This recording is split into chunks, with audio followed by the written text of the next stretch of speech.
you look out the window and watch the climate change happen.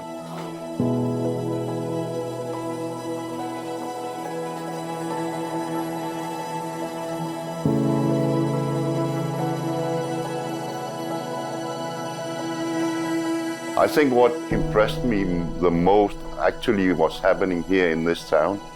Usually you would look out and see the big iceberg floating by, and the tip of the iceberg would be visible above the mountains. And someday I looked out and I couldn't see any tip of icebergs. So that was kind of shaking me very, very dramatically, and I was feeling like, you know, watching a mountain, it always stays there. It's I felt the same way about the icebergs, that there was something happening which I didn't imagine would ever occur.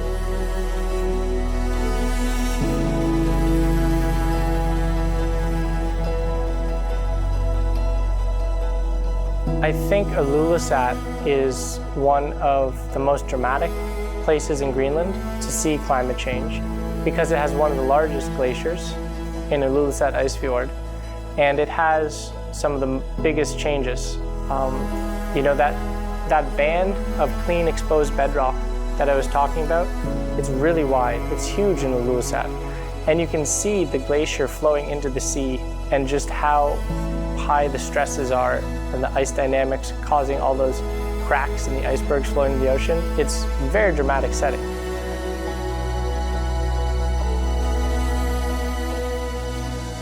Climate change is not uniform around the world, of course. Generally, there's more warming on land than over water, and generally there's also more warming at higher latitudes than around the equator. So places in the Arctic that have land have much higher warming than the global average. So what we see happening in Greenland is repeated across all the Arctic nations to some degree. But of course, Greenland has the most ice, and it presents the biggest sea level rise threat, which is why it gets the most attention. But one thing is for certain, Greenland is losing ice. The world's sea levels are rising. If Greenland ice melts away totally, that's 7 meters. 40% of all people live at the coast, because they live in cities with harbors, where ships are coming in. And if you get 2 or 3 meter rise, it's going to be so terrible. From your outstanding research, what are most insights to tell the world to care about climate crisis? So I think when you go to the Greenland ice sheet today and you get close to the ice sheet, you'll notice that, you know, the tundra is dark and covered with plants all around the ice sheet, except in this little band where you can see where the ice has retreated since the Little Ice Age, about the year 1900. And there you see that the rock has no vegetation, it's relatively bright, freshly exposed, there's still dust on it from the ice sheet retreating. And that trim line, as we call it, or the bathtub ring, showing how the ice has retreated, you can see that getting bigger every year. And you will go to places where you know that the ice was 100 meters thicker 60 years ago, and you go there today and you see the change with your own eyes. You go to places where you know that they drove through and surveyed stakes 60 years ago, and you go there today and you just see massive crevasse fields that have been exposed as the ice flow is changing. So the changes are quite shocking and striking if you know what to look for. I think for us, you know, if you go to the ice fjord here in Ilulissat, you will see how quickly the ice is actually moving away from the coastline, and you see that on the vegetation not being there. So it's very, very visible proof that we have here. So when you stand on the fjord wall and you watch those icebergs slowly going into the ocean, you're watching about 1% of the global sea level rise contribution leaving Greenland and going into the ocean. It's one of the biggest point sources of ice loss from the ice sheet today.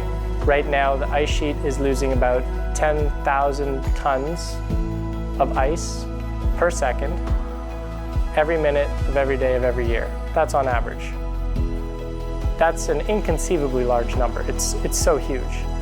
And I think that is what's difficult for people to understand, is just how big the numbers are, how big the forces involved are.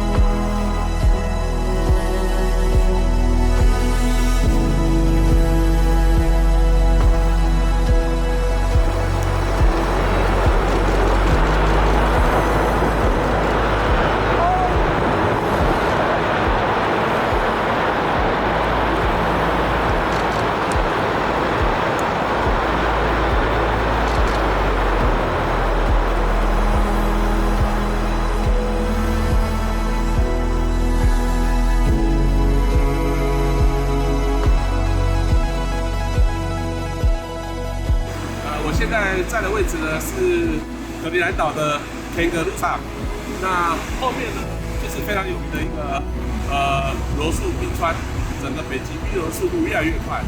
当地的居民呢告诉我们呢，昨天看到前面黑色的这一块呢是昨天才崩落的哦，也是在24小时之前。冰融下来的水非常的湍急哦，我们刚刚看到在下游地方呢已经是一片大河了。气候变迁呢，我相信应该大家会很有感受，整个欧洲的高温热浪袭击非常非常的明显啊、哦。在这个世纪末到下个世纪初，我相信全球各主要城市都有因为气候变迁带来就是城市港口被淹没的可能，我们应该要有所行动了。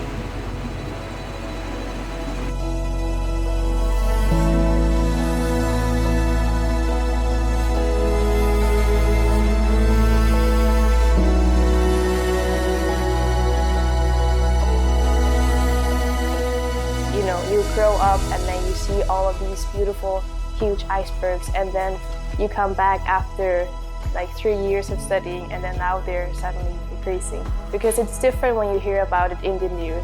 Well, when people say, yeah, climate change is happening and the ice is decreasing, but you can't really like imagine what's happening in the world when you don't see it with your own eyes. So of course it's very sad to see it. So it's quite different already with the changes, and the weather has shifted. Like when it was supposed to be summer, now it's very cold, and when it's supposed to be winter and we should have a lot of snow, it comes later on. So it's very different from when I was a kid to now. And rainfall is happening a lot more than it used to. So before, as I said, when I came, just a couple of times a year in the summer. But now we are experiencing on a weekly basis rainfall, and when it rains, it's often a lot. So it's a huge difference between when I came just to now in a few years. As our Prime Minister said, if you look outside, climate change is happening, but if it's not only happening in Greenland, it's happening all over the world. If the glacier melts, New York would probably sink. There's also some Asian towns that are drowning right now. We are melting, we are drowning here in Greenland, though they are burning in the outside world. So it's a bit saddening to see.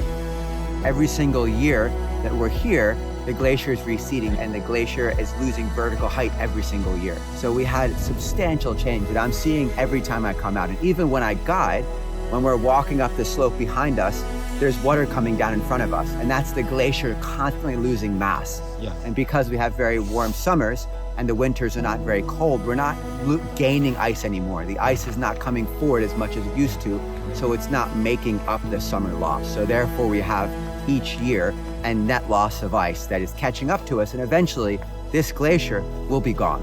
我现在呢是在北极圈里面的开格路上啊，对我刚刚下飞机呢，那我这里用温度计来测量哦，29.6度，天哪，29.6度，你不相信这是在北极圈里面吧？天哪，这可能是我在北极圈里面拍过温度最高的一次了哦。对，这是北极圈。太扯了。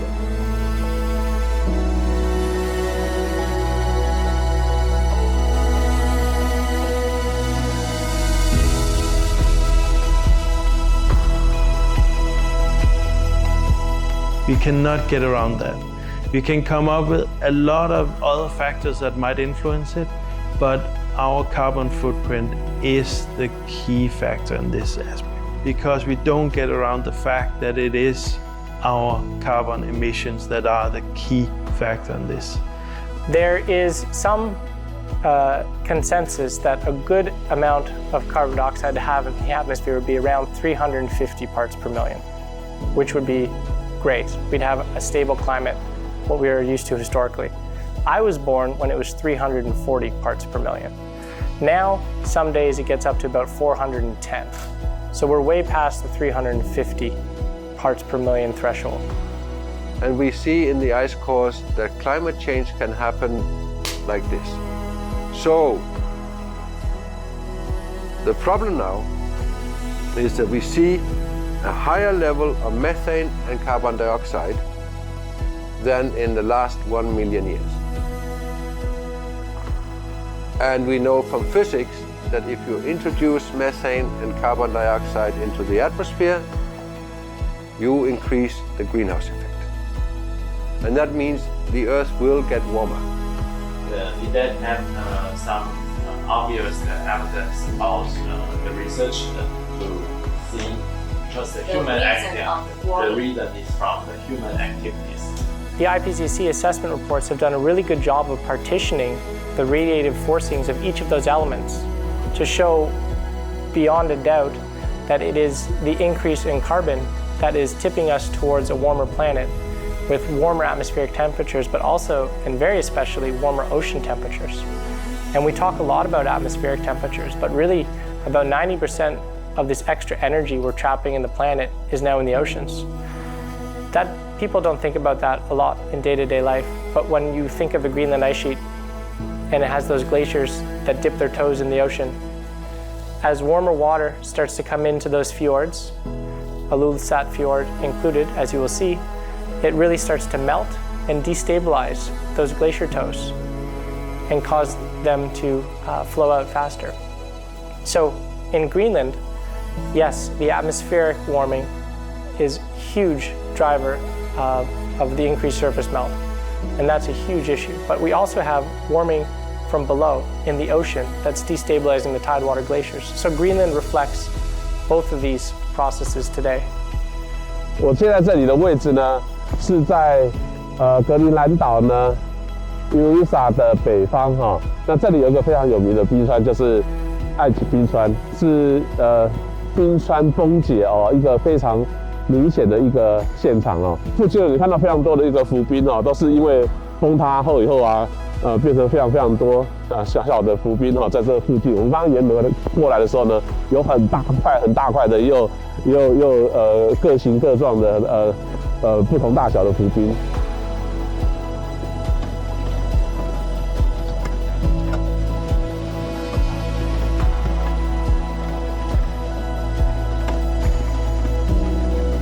这两天呢，我们在这附近啊，都有听到很多冰裂解的声音。那个裂解的声音，就我觉得有点像那个打雷的那个声音哦。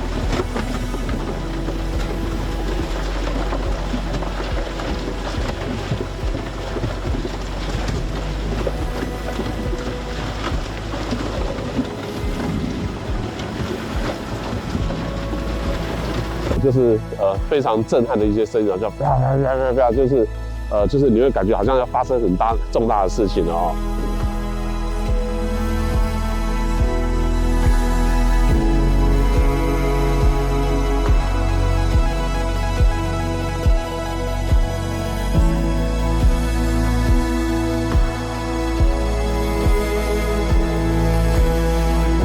This winter, the winter of 2022. Was one of the top winters. But this winter, for example, we had to take the boats out for 3 months. They were on shore for 3 months. Last year we had the boats in all year, no ice. So that's kind of how, you know, it's difficult to plan ahead because you don't know what kind of winter you're going to get. Like our forefathers adapted a lot to the weather, like where are they going hunting, where are they catching fish, and when are they going through the year, and when are they catching these animals. But now it's very, even though it's season-based, it's very difficult sometimes to go out and catch. So the sea is here, it's frozen to ice. Frozen to ice. Yeah, then we go out and fishing on the ice. Yes. And now we can not go on the ice, we cannot use it anymore. But I think the climates have been changing a lot. You know about that. When I was a kid here, I had snow, so much snow in the city, yeah. And then we had a lot of years without that much snow. But the last 2 years, we actually have had a lot of snow again. So in several years, the glacier and the inland ice has been melting a lot. And it has affected the local people as well, because during winter, locals, they do sled dogs and they go fishing to the inland ice, and then they can also see that the ice, it has been melting and it has visibly been decreasing. You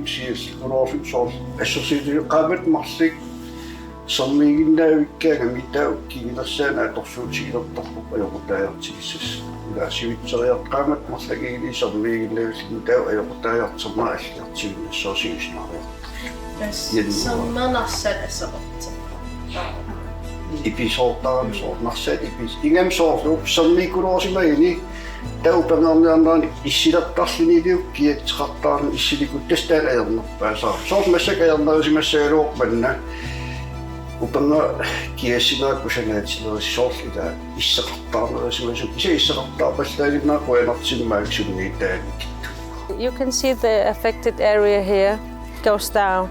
You can see also the tops over there, but we have to go over here. You can see the top up there.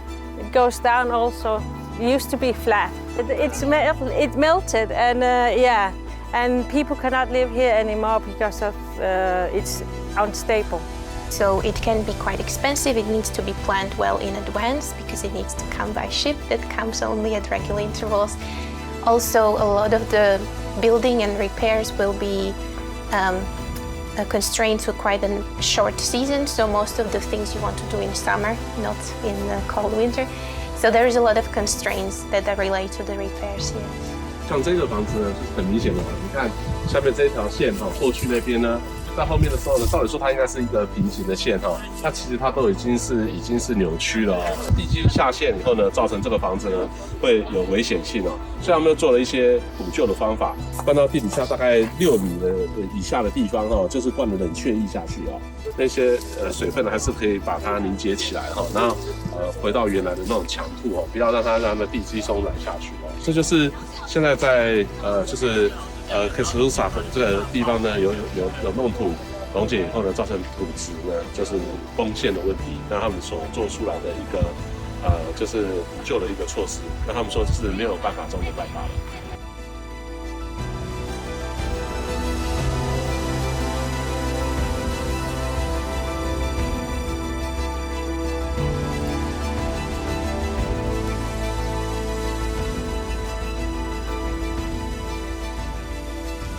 As much as possible, we're using, as we can, our Greenlandic products like herbs, and as well as from all the local hunters and local fishermen. So we're purchasing that from local fishermen. Yeah. Why do you think is it related to climate change? Well, personally, I haven't really felt any effects. But what I see... And maybe it's because of climate change, I don't know. But the climate change could also be positive. So we could grow another species of vegetables.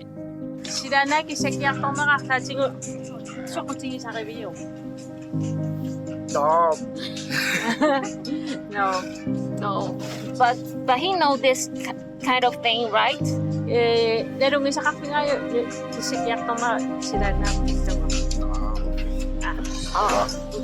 The habits is not about climate. Forget all about climate, because it's small peaks. We hear that the inlet ice is melting. Yeah, that's right. We can feel the warmth, but not such amounts of warmth. It's particles from the. So climate change is always a bad thing? No. No. In South Greenland, it's good because we are growing. Agriculture is getting warmer down there, and sheep farmers are using that.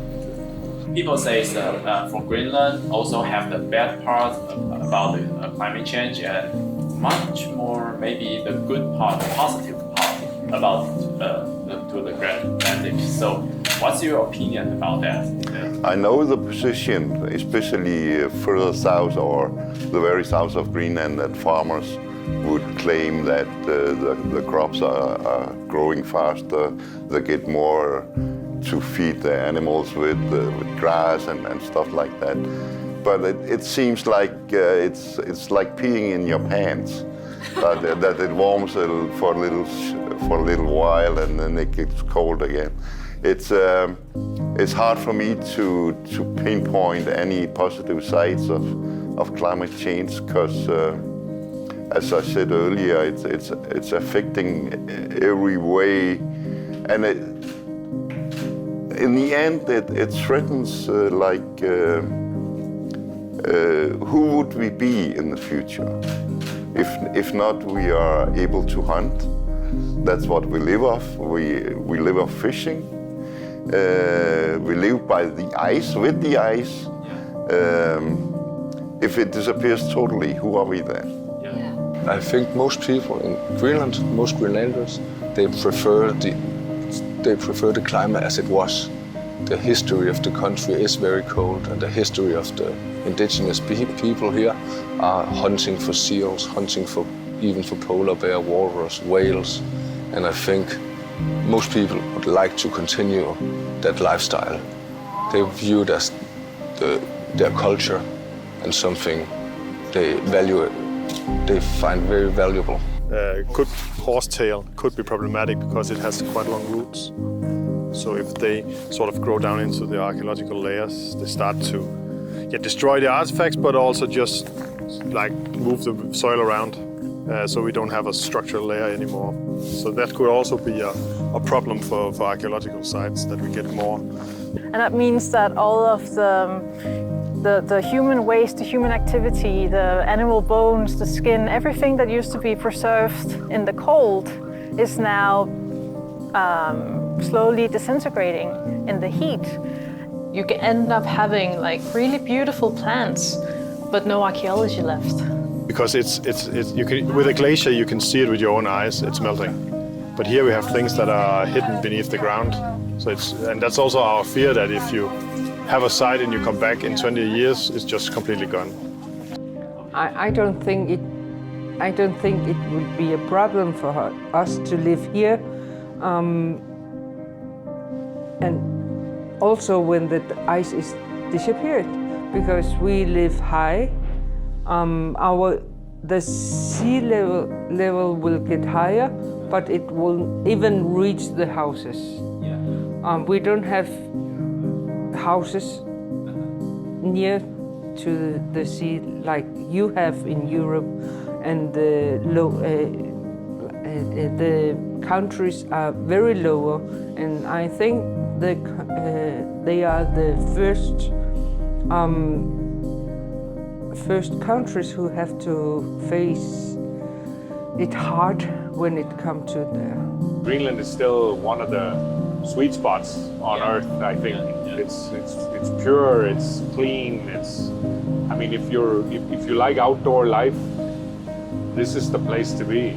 You're like 5 minutes out of your front door and you're in the nature.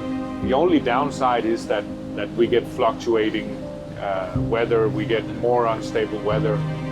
but I would think that probably applies to most of Earth today.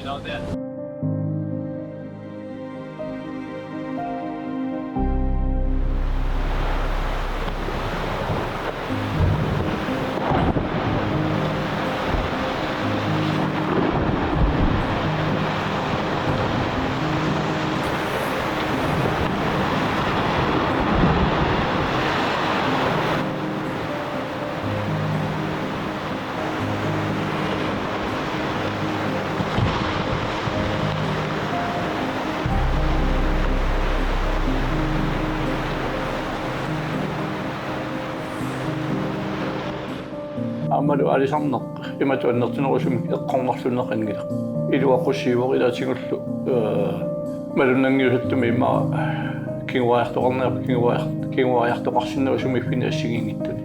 In Greenland we can see it spreading in just the last 5 or 10 years. It's becoming more and more common. They suddenly spread very fast. You even see them quite a lot in the city here. And they spread in nature quite fast, and they can outcompete local species. So that is always a danger that you get these invasive species. Fishing is going very well with the increasement of water temperature, at least for this part of Greenland, yes. For this region, it has meant that the shrimp population out here seems to be increasing. But at some point, when the water becomes too warm out here, the shrimp population will then migrate further north.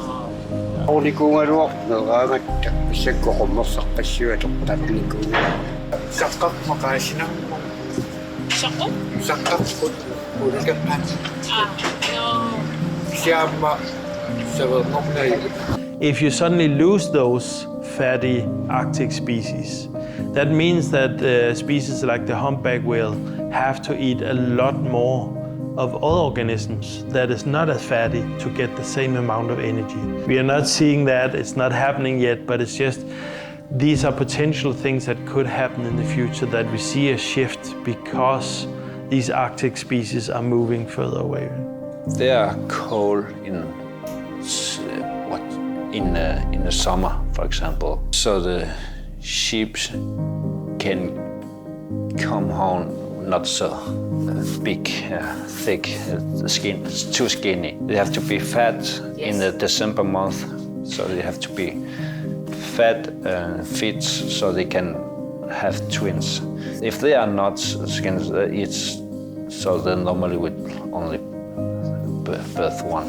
We always more lambs we used to. Somewhere it's getting even colder, somewhere else it's getting warmer, the rain is falling more heavily, the storms are stronger, and you know, everything is changing. So it's a global phenomena, but those who are impacted the most is those people living in the Arctic area. And I read somewhere recently that the number of sledge dogs, for instance, have been diminishing. Like half of the sled dogs the owners had to kill them because they couldn't afford to feed them because they cannot go on the sea ice anymore. 昨天晚上到现在雨是真的下得蛮大的哦。我们访问了前总理库里克他告诉我们说。格陵兰呢有这么大的雨势哦，其实是很少见的哦。工作犬呢，最近的数量也大量的减少，为什么呢？因为他们已经不需要它了哦，就是地面上呢，就是有雪或有冰的时间呢是越来越少了，只有在冬天的时间那会比较厚。其他的话其实已经都用不到工作犬来拖东西了，所以这个区域的工作犬原本呢听说有8000多只那现在呢几乎只剩下3000只左右，那5000只哪里去呢？5000只都安乐死了。那我有问他们说，为什么就是要安乐死呢？那当地的居民告诉我们说，因为数量蛮大的，然后呢他们未来的生活也没有人可以好好照顾他们所以就给他们安乐死。我想气候变迁呢给我们带来很大的生活上的冲击，也许下一个气候难民就是我们。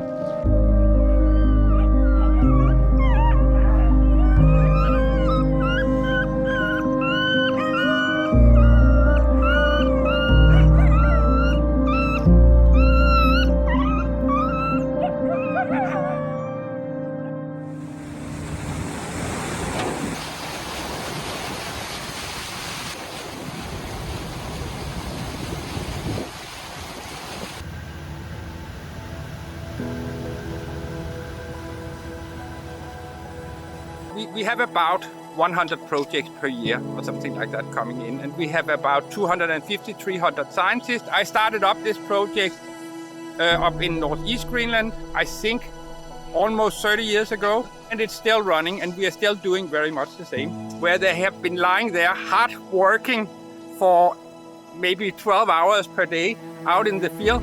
Then they come back with what you could call a small piece of equation for climate models. So it's a very slow process, and we do it because our perception is so much control, and we do not dare to take decisions before we are convinced that we are taking the right decision. And that's why we are modeling and modeling and modeling on and on.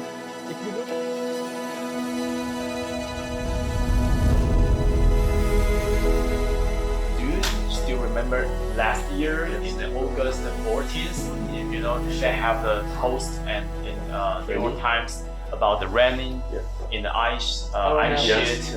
Yeah, it's the, you know, in every record there seems like rain on the ice sheet. That was a very extreme event. We're not used to getting rain on the ice sheet. Everybody was starting to guess that we would start to get rain on the ice sheet because of climate change and the atmosphere warming and holding more water. So at the Geological Survey of Denmark and Greenland here, we had started to put rain gauges on our weather stations on the ice sheet. Normally they don't have them because there's no rain. But then that event happened and it was very unexpected, and we didn't have any rain gauges, for example, at Summit yet, because nobody expected there to actually be rain at Summit anytime soon. We thought we probably had many years to roll out the rain gauges. So that one caught us very unaware. Trouble is, the complex system of weather and oceans and mountains and people and everything is so complex, it's very hard to say precisely how this is going to happen. And that is why everybody in the world is using climate models, computer models to do. But we can prove from the ice cores that the computer models we use are wrong. Yeah, in certain degrees they are wrong. They are the best we can do, but we can also demonstrate it's not enough. We are still stupid. We are still, you know, there's many things we do not know. And the problem with the computer model is it also contains what we don't know, but in a bad way, because that means maybe the result is not completely right. The ice sheet likes it to be cold and frozen all the time. And liquid water is just very corrosive to the ice sheet because it contains a lot of energy. So when there's more liquid water, through melt or through rain, it starts to flow into the ice and it heats up the ice. And that can make the ice flow faster, much faster in fact. The viscosity of ice is very dependent on temperature. If ice warms by 10 degrees Celsius, it can flow 10 times faster for the same driving stress. It's a huge response. So that is the huge concern about rain and melt. If we have more rain, more melt, it can make the ice flow faster into the ocean. And we're not entirely sure how much faster or what the total implication is going to be. And that's always been one of the sources of uncertainty in Greenland sea level predictions, is how sensitive are the ice dynamics to this increasing water input.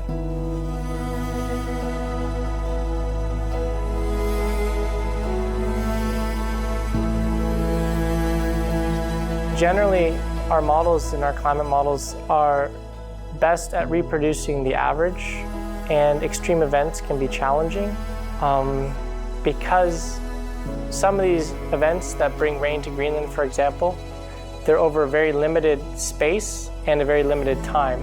So you need really high resolution of your models in time and space to capture these processes. You know, we talk about things like atmospheric rivers, which is just a bunch of warm water coming from low latitudes up to high latitudes and bringing moisture and heat onto the ice sheet and causing these extreme events. But something like an atmospheric river is a very small scale process at the scale of the whole planet. And these processes are hard to resolve in a climate model. It's important that we don't get distracted by single years or small events. Like One year we might have a very cold year with a lot of sea ice, and then it's easy to say that global climate warming is not happening. That keep in mind the facts, because what we are seeing now is a lot of variability. It doesn't mean that climate change is not happening. It doesn't mean that climate change isn't happening faster than it did 10 years ago. Those of us who study climate change, we think we have a pretty good idea of how it's happening and how it's happening faster than politicians are reacting. But an event like that comes and it's happening even faster than I think it should be happening, which makes me a little cautious about where we're going in the future. It's happening faster than we forecast at the moment. So I would say to all the people who are climate skepticists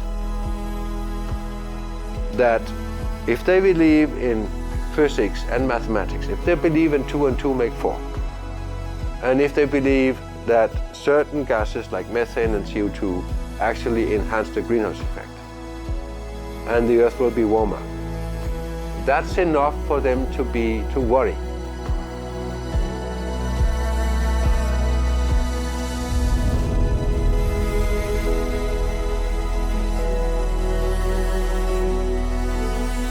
I think climate researchers in particular are starting to talk about a little bit more about climate anxiety or climate grief.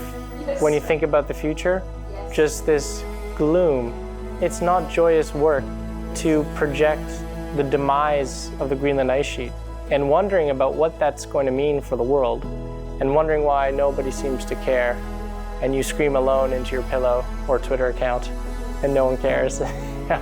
So I think there is a huge sense of helplessness. And I think those of us who have kids are especially sensitive to the direction the world is heading, especially with climate change. But at the same time, I have to be a little optimistic that at some point we will take action. We've waited too long. The next best time to take action is tomorrow. We'll probably wait longer than that. But at some point, it's going to get so bad with the sea level inundation, with the wildfires, with the crop failures, that people will have to notice and take action. And I'm sure that turning point is coming, and I hope it's sooner rather than later. Because yes, I mean, 2100 sounds far away, but of course, a child born in Denmark today or Taiwan has a demographic expectation of living beyond 2100. So in some ways, the 2100 cohort has already started to populate the Earth. So it doesn't seem that far away in human timescales. How I feel about this is the clock has started, and the clock now is going much faster. We're constantly speeding it up. So what we're asking our kids to do is we want them to stop the clock. We have to stop it now, because by the time it gets to them, the clock will be way too fast. They won't have the time left to make a difference. We have the time now to make a difference. They won't. So I hope we actually do something so our future generations can walk on this beautiful glacier again. Less sea ice, more sea ice, warmer, colder, all these extremes. And we have to deal with this. And it's not, I'm not an alarmist generally that say that we have to panic, because generally panicking about things isn't constructive. We need to find constructive long-term solutions to this. The world will not end. If we get climate change, it will be a new situation. But we will not all die, and the Earth will not end. It will just be another one. Yes. And it's very important that the young people do not panic and say, oh, now everything stops. No, we have to take the challenge to think, to adapt, and to cut back on emissions in a sensible way. But take it easy. Don't panic.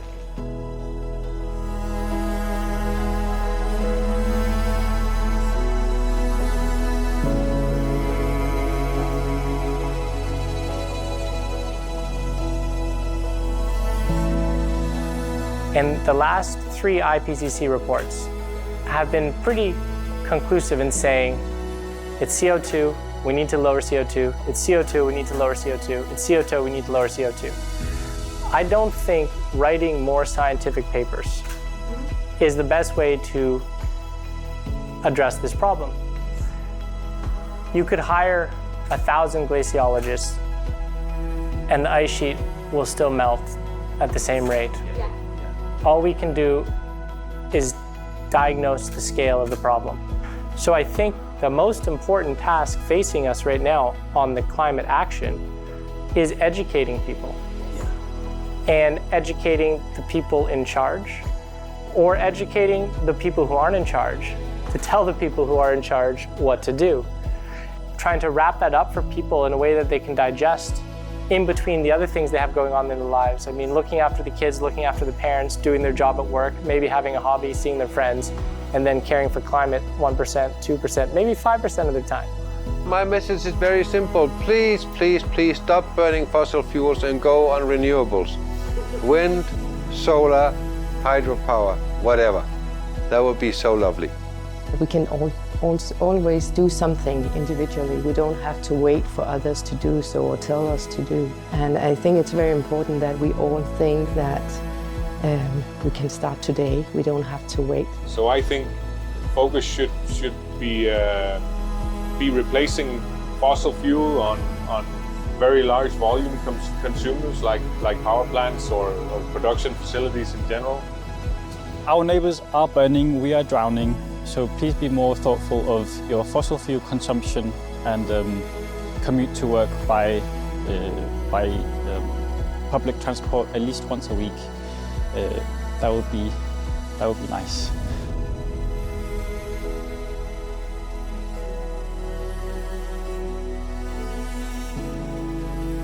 I would love to say that we would love to see more education about the climate changes and more connection between the different countries, generally in all of the countries, about the climate change that is happening now.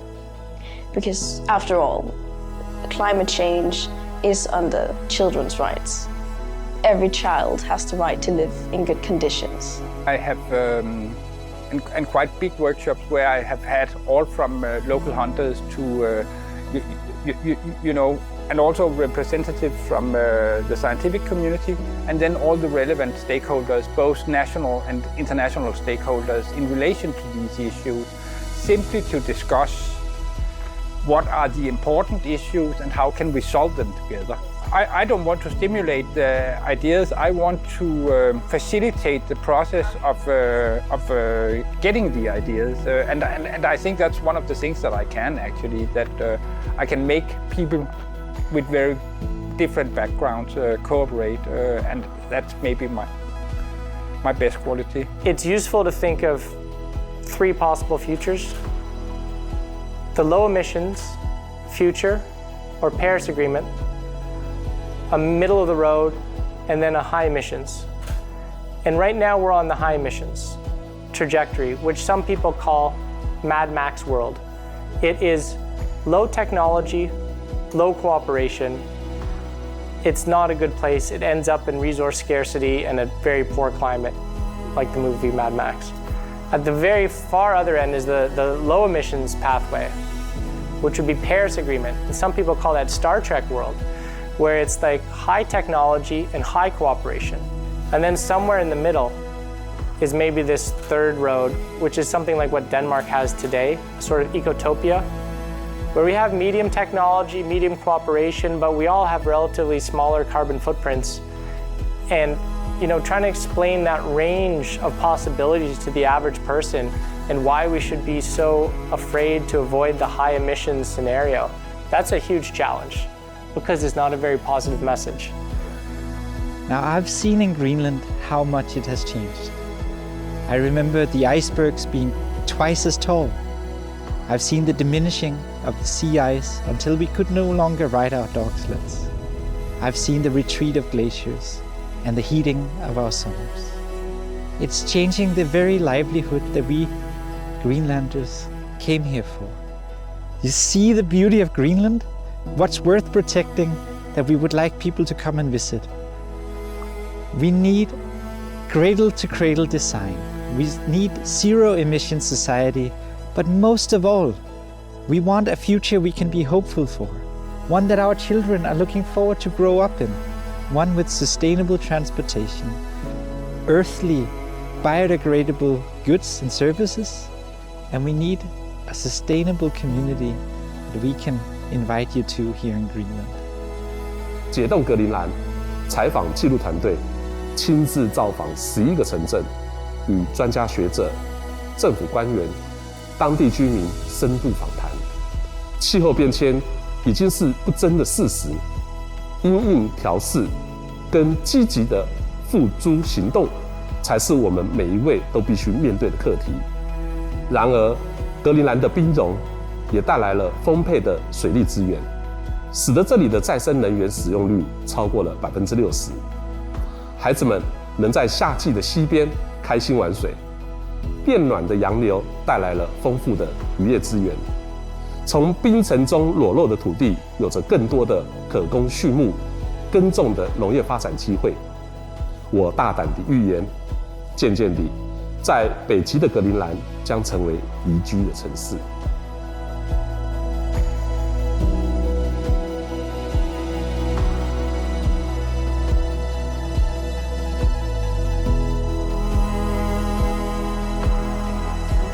We have a lot of difficulty getting attention on climate change because there's so many other things happening in the media landscape, rightfully so. When the last AR6 assessment had its final release, it was 10 days before Will Smith slapped Chris Rock. And so, you know, you have this process. It takes many years, thousands of scientists to try to produce a state-of-the-art assessment on global climate. This is the climate roar. This is the event. Everybody should focus on this. And then like 10 days later, Will Smith slaps Chris Rock and the whole media moves onwards. And so that is the sort of thing that we need to think about, how to stay socially relevant as climate scientists. We need to understand that we also have an obligation to put our knowledge and our insights out into formats that are accessible for the general public and not just feeding up into assessment reports for IPCC. And, you know, engaging more with like what you're doing, which is a documentary to communicate climate change and climate change implications to a wider cross-section, that will probably be more impactful at the end of the day than me producing another 20-page PDF that goes on the website somewhere. The best advice I feel I can give to this documentary is to support civil society to become more active in promoting solutions to climate change. And I think there are two key roles that civil society can play. One is as voters, and put pressure on politicians and governments to be more aware of the impacts of climate change, and that we need to find solutions very soon to climate change. The second is becoming active consumers and put pressure on business to deliver more green products in line with the net zero targets, and also, of course, products that are green, more green in totality. And I think that the more you can link what you're doing on spot, on site, different places in the world, to the global movements for civil society, the more impact the documentary will have.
说真的，出发前我们那时候如果还没收集资料的时候，说有蚊子，我们就说这个资料谁查的，对不对？对，查到有蚊子，大家还不相信我。对，就说这资料谁查？怎么有？对啊，照着那个那么丑，不要。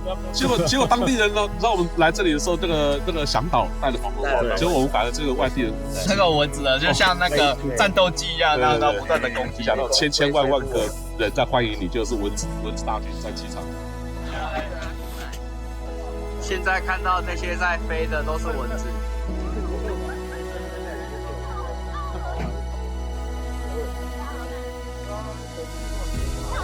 要试一下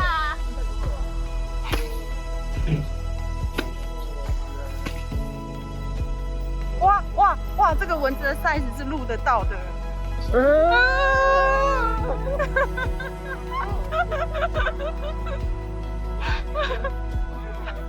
我想把它打掉或是甩掉，可能会看到你要拍。你买这些不是来御寒下的防蚊？对，蚊子真的太多了。它只能咬你的鼻子。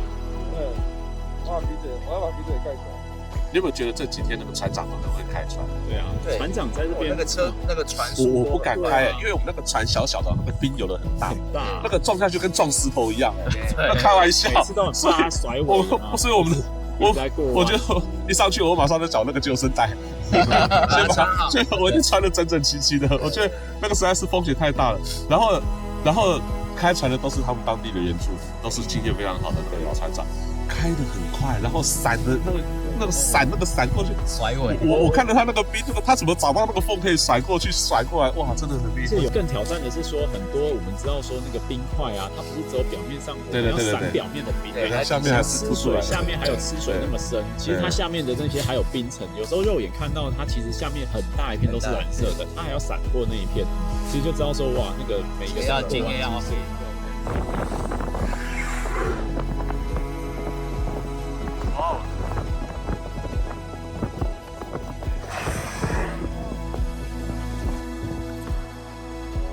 The family.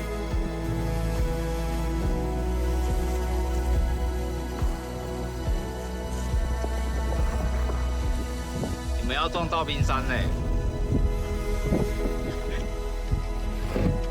船长特别带我们来浮冰上面体验哦，你在这个上面你会觉得它是会比较有晃晃的感觉哦。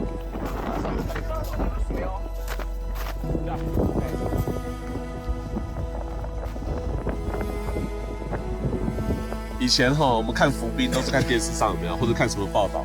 就我们在这里每天看浮冰，看到哇，这个浮冰数量，我们从飞机上看就已经觉得不可思议了。对，就是像一点一点小白点。对，然后其实后面的报道里面会有非常多，就是每一条冰川它其实往后退的速度都有科学家的一些记录啊。这个在整个格陵兰有非常多世界各地的科学家长期住在这边，还有各大学的研究人员。为什么？就是要研究这些就是地理的这些一些变化，然后来做气候变迁数据的一些佐证是这样子。格陵兰应该越来越受重视，因为这是第一个呢，在北极圈里面它是有原民的，就是有原住民的，对，有原住民文化，因纽特人，对，所以这是我们选择来格陵兰的原因。为什么？因为我们想要从这些原民的居住在当地居民的口中，让他们来告诉我们他们的所见所闻。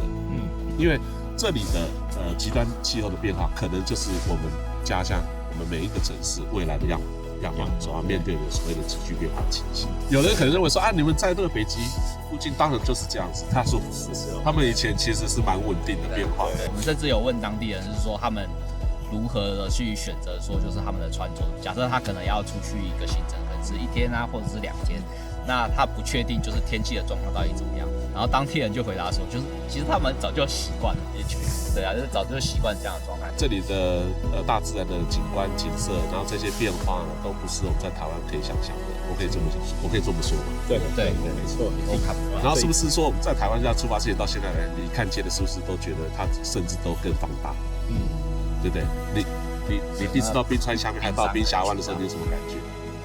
那个冰川下面真的跟远远看不一样，那个到下面看接近20-30层楼的高度，对，然后平原路径大场旁边其实没有，还差得远。对，我那天讲了一个说，我们大概200公尺，那个船长说你大概还有2公里，我说天哪，那冰山到底是多高啊？我们现在身后这个冰川看起来很近，对，距离我们1.4公里。对，还有1.4公里。是我们那天去上次去那个冰川 ，Iki， 对 Iki 的时候，宽度你看那个还好嘛，宽度5-6公里，对，所以说它就是大概200米高的冰川。然后我们开船就以为很接近，其实他们说还有6公里。对，叫我讲一个，来格陵兰就有视觉误差，你知道吗？就是距离判断错误。对，就是因为这里那个大山啊，有没有那种大水无比巨大？你看得到，虽然可能很近，但是你可能实际走的还要很长的一段时间。对，所以在那个判断距离的时候，都会产生这样的一个误差，视觉误差。我现在在北极，这里是伊鲁利萨特的冰峡湾，是非常重要的世界自然遗产。好，那刚刚我们工作结束了，那现在是我们喝咖啡的时间了。在这里呢，喝杯咖啡，看看冰峡湾的美景。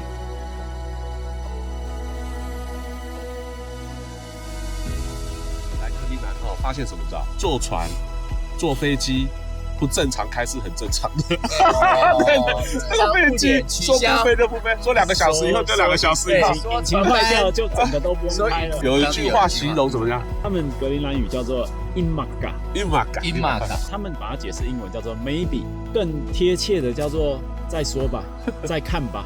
因为对他们来讲，就是说明天的天气不知道怎么样，再说吧。对，这个天气变化明天的引擎会不会坏掉？再说吧。我们在那边等飞机，那天在飞机上等飞机，对。后来就是等着飞机拿到了，后来飞机取消，为什么飞机降不下来？对。然后我们在那边等着，要准备要离开，要明天再来，对不对？结果呢，雾稍微散开，有一班飞机下来了，全场鼓掌，就是有一班可以下来。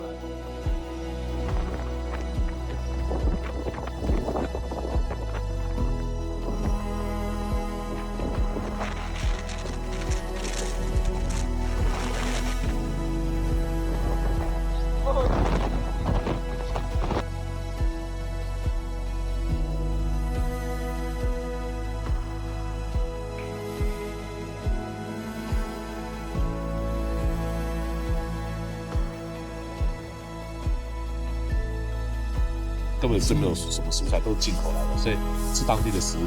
然后请问一下金鱼肉好不好吃？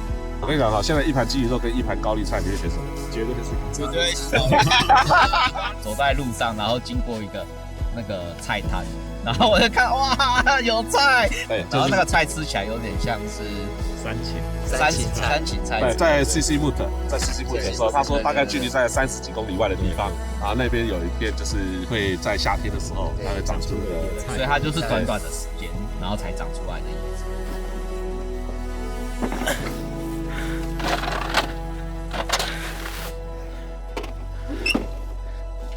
Do you want to take it back to Taiwan?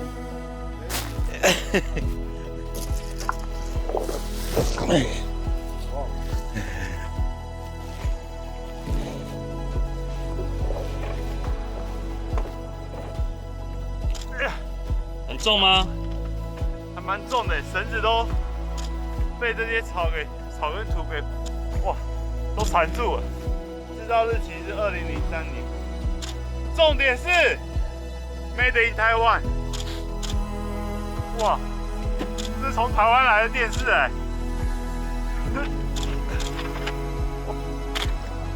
就好吧。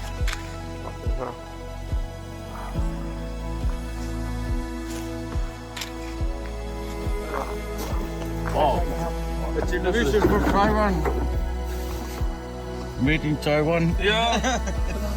这个是 Unbelievable. 我刚才上捡到的。这怎么办？它不能看。